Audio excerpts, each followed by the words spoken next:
जानकी में भगवान अगस्त जी का प्रवेश जैसे ही प्रवेश हुआ तो सरकार आए उनके चरण धुलाए, क्योंकि राम जी कौन है? विपद प्रसादात धरणी धरोहर, आज पार्वती की विपद प्रसादात धरणी धरोहर, विपद प्रसादात कमला धरोहर, विपद प्रसादात अजिता जितोहर और विपद प्रसादात मम राम नाम। भगवान कहते हैं ब्राह्मणों के आशीर्वाद से मेरा नाम राम है, इसलिए चरण धुला रहे सिंहासन पर बैठा और कहा आज आप हमारे यहाँ प्रसाद खा के जाना।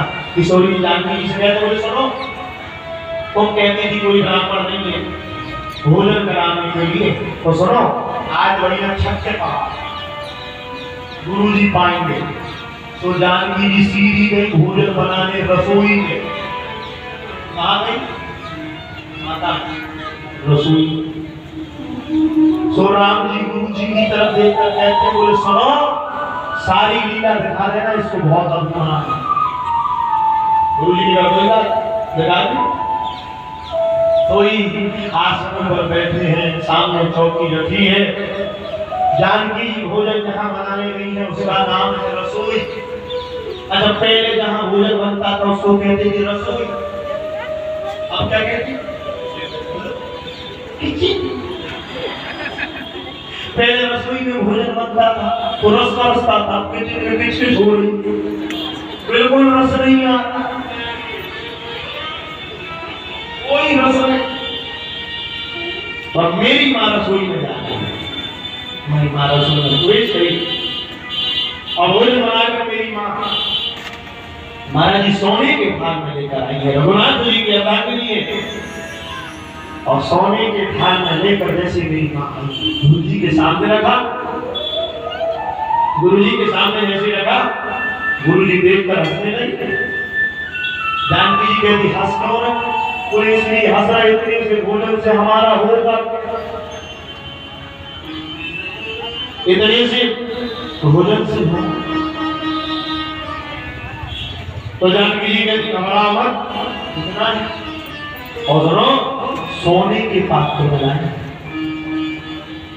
अब कलयुग में कोई भी सोने के पात्र में भोजन नहीं करता, कलयुग में पाराशर स्मृति में लिखा है। हालांकि कलयुग में कोई स्वर्ण में भोजन नहीं करता, पर हमारा शास्त्र बहुत जटिल है, आपको पता हो। अब आजकल के लोग, आजकल तो नहीं होता, पहले गांव में छोले के पत्ते की पत्तल बनती थी और उसमें भोजन होते थे। आप लोगों को याद है प्राचीन गांव में तो आज भी पद्धतियां हैं, पत्तल पर भोजन होता था छोले के पत्ते, और दक्षिण भारत में जाना तो केले के पत्ते पर भोजन होता है। मेरी 21 जनवरी से बताया हैदराबाद में, आज भी बड़े धनवान लोगों के पास जाओ तो केले के पत्ते पर ही।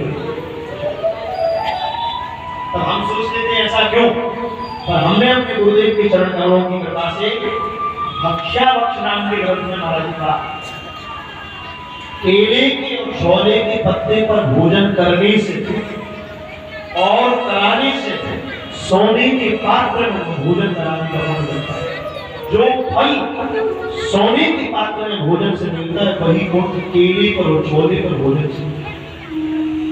हमारे पूर्वजों को कहते थे ऋषि, और ऋषियों का नाम अगर कहें तो विज्ञान, ऋषि विज्ञान। और 4 वर्ण है, अगस्त जी ब्राह्मण है, उसी समय हाथ में जल लिया और जल लेकर क्या कर रहे हैं? पंचकम्बल, पंचकम्बल है ब्राह्मण क्षत्रिय वैश्य शूद्र कोई भी हो, भगवान को भोग भी लग जाए तो पंचकम्बल जरूर करना चाहिए। ब्राह्मण हो भोजन की थाली आ जाए तो क्या करें? मेरे हाथ में जल ले और 4 चतुष्कोण बनाए, थाली के 4 कोनों पर जल गिरा है। धर्म अर्थ काम और मोक्ष चारों को निभाना। क्षत्रिय क्या करे? क्षत्रिय हो हाथ में जल ले, त्रिकोण बनाए 1 2 3, और जो वैश्य वर्ण के लोग हो वो क्या करे? हाथ में जल ले तो गोलाकार धार आ गया, और जो चतुर्थ बनता हो वो हाथ में जल ले और सिंचन कर ले, तब उसमें जितना दोष होता है गेहूं उगने से लेकर खाने तक सारा नाश हो। तो जैसे अगस्त जी भोजन करने के लिए बैठे खाते खाते खाते खाते 3 दिन हो गए, डकार ही नहीं गई। भाव 3 दिन हो गए, डकार ही नहीं गई। जानकी पसीना पसीना, ये भगवान कैसे ब्राह्मण 3 दिन हो गए, डकार ही नहीं। रिद्धि सिद्धि को बुलाया, बोले जल्दी आओ। बोले क्यों? बोले एक कुड़ी में लो, एक निकालो, हम करो से। तो रिद्धि सिद्धि आएंगे, कुड़ी में गई, एक निकाल ली। जानकी जी परोस 9 दिन हो गए, डकारे 9 दिन हो गए, डकारे। हे भगवान, ऐसे ब्राह्मण को देखे ही नहीं, 9 दिन हो। कोई गणेश जी को बुलाया, बोले सिद्धि बुद्धि के दाता गणपति गजानन तुम भी बजाओ। बोले क्यों? बोले जी थोड़ी कुड़ी में का कुड़ी मिलेगी, तुम निकालो। मेरे हम करो सुना कुड़ी और खवाते पूरे 18 दिन हो गए। गणेश जी पसीना पहुंच रहे, भगवान कहाँ फंसे। खाते खाते 18वें दिन राम जी आए। राम जी ने देखा, अनश्री ने भगवान की ओर देखा, कोई और लीला दिखाए कि बस कर दे। राम जी कहते बस अब तो बस कर दो, पसीना पसीना हो गई, गुरु अभिमान कर गया। थोड़ी जानकी जी गुरु जी से कहते, गुरु जी डकार तो ले ले। गुरु जी कहते अभी आग हो ही नहीं। उन्हें कहे भगवान आधे में अभी आग हो नहीं, 18 दिन हो गए। और 19वें दिन अगर दिल्ली में जैसे ही डकार जो डकार कहते सुनो पानी पिला। तो जानकी जी कहते सुनो